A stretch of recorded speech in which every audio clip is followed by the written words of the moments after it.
A death mask is a metallic wax or plaster cast made of a person's face following death. Death masks may be mementos of the dead, or be used for creation of portraits. It is sometimes possible to identify portraits that have been painted from death masks, because of the characteristic slight distortions of the features caused by the weight of the plaster during the making of the mold. In other cultures, a death mask may be a funeral mask, an image placed on the face of the deceased before burial rites, and normally buried with him. The best known of these are the masks used by ancient Egyptians as part of the mummification process, such as Tutankhamun's mask, and those from Mycenaean Greece such as the Mask of Agamemnon. In the 10th century in some European countries, it was common for death masks to be used as part of the effigy of the deceased. Displayed at state funerals, the coffin portrait was an alternative.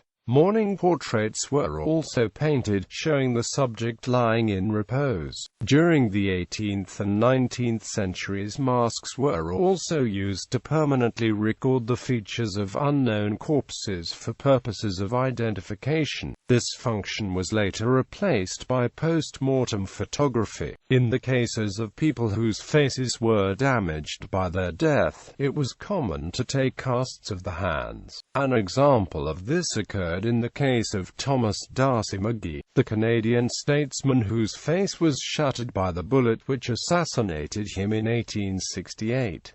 When taken from a living subject, such a cast is called a life mask.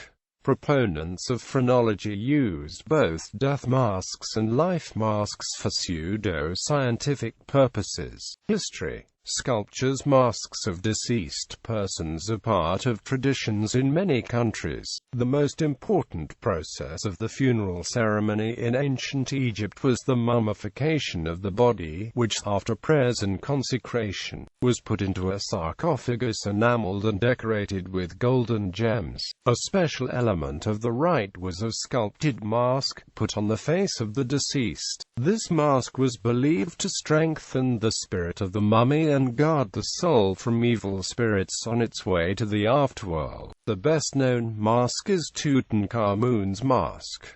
Made of golden gems, the mask conveys the highly stylized features of the ancient ruler. Such masks were not, however, made from casts of the features. Rather, the mummification process itself preserved the features of the deceased. In 1876, the archaeologist Heinrich Schliemann discovered in Mycenae 6 graves, which he was confident belonged to kings and ancient Greek heroes, Agamemnon, Cassandra, Evrimdin and their associates. To his surprise, the skulls were covered with gold masks. It is now thought by some unlikely that the masks actually belonged to Agamemnon and other heroes of the Homeric epics. The lifelike character of Roman portrait sculptures has been attributed to the earlier Roman use of wax to preserve the features of deceased family members.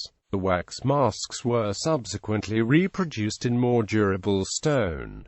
The use of masks in the ancestor cultures also attested in Etruria. Excavations of tombs in the area of the ancient city of Clusium have yielded a number of sheet bronze masks dating from the Etruscan late Orientalizing period. In the 19th century it was thought that they were related to the Mycenaean examples, but whether they served as actual death masks cannot be proven. The most credited hypothesis holds that they were originally fixed to cinerary urns, to give them a human appearance. In Orientalizing Clusium, the anthropomorphization of urns was a prevalent phenomenon that was strongly rooted in local religious beliefs. Casts in the late Middle Ages, a shift took place from sculpted masks to true death masks, made of wax or plaster. These masks were not interred with the deceased. Instead, they were used in funeral ceremonies and were later kept in libraries, museums, and universities.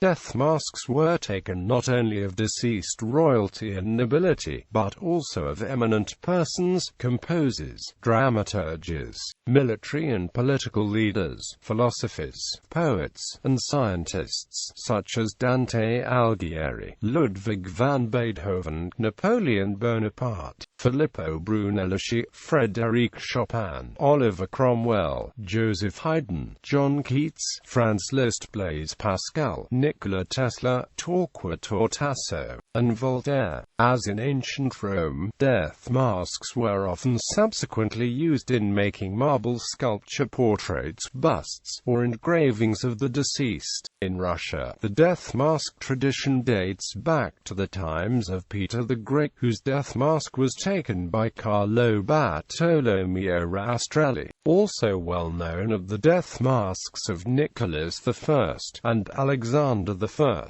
One of the first real Ukrainian death masks was that of the poet Taras Shevchenko, taken by Peter Klot von Jurgensburg in St. Petersburg, Russia, in early spring of 1860 and shortly before his death in April 1865. Two life masks were created of President Abraham Lincoln. Science death masks were increasingly used by scientists from the late 18th century onwards to record variations in human physiognomy. The life mask was also increasingly common at this time, taken from living persons. Anthropologists used such masks to study physiognomic features in famous people and notorious criminals. Masks were also used to collect data on racial differences. Forensic science. Before the widespread availability of photography, the facial features of unidentified bodies were sometimes preserved by creating death masks so that relatives of the deceased could recognize them if they were seeking a missing person. One mask, known as Le Conway de la Seine, recorded the face of an unidentified young woman who, around the age of 16, according to one man's story, had been found drowned in the Seine River at Paris, France around the late 1880s.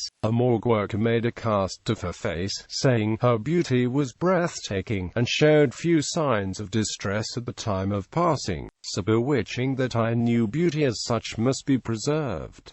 The cast was also compared to Mona Lisa and other famous paintings and sculptures. In the following years, copies of the mask became a fashionable fixture in Parisian bohemian society. The face of Rosusa Anne, the world's first CPR training mannequin, introduced in 1960, was modeled after Le Conway de la Seine.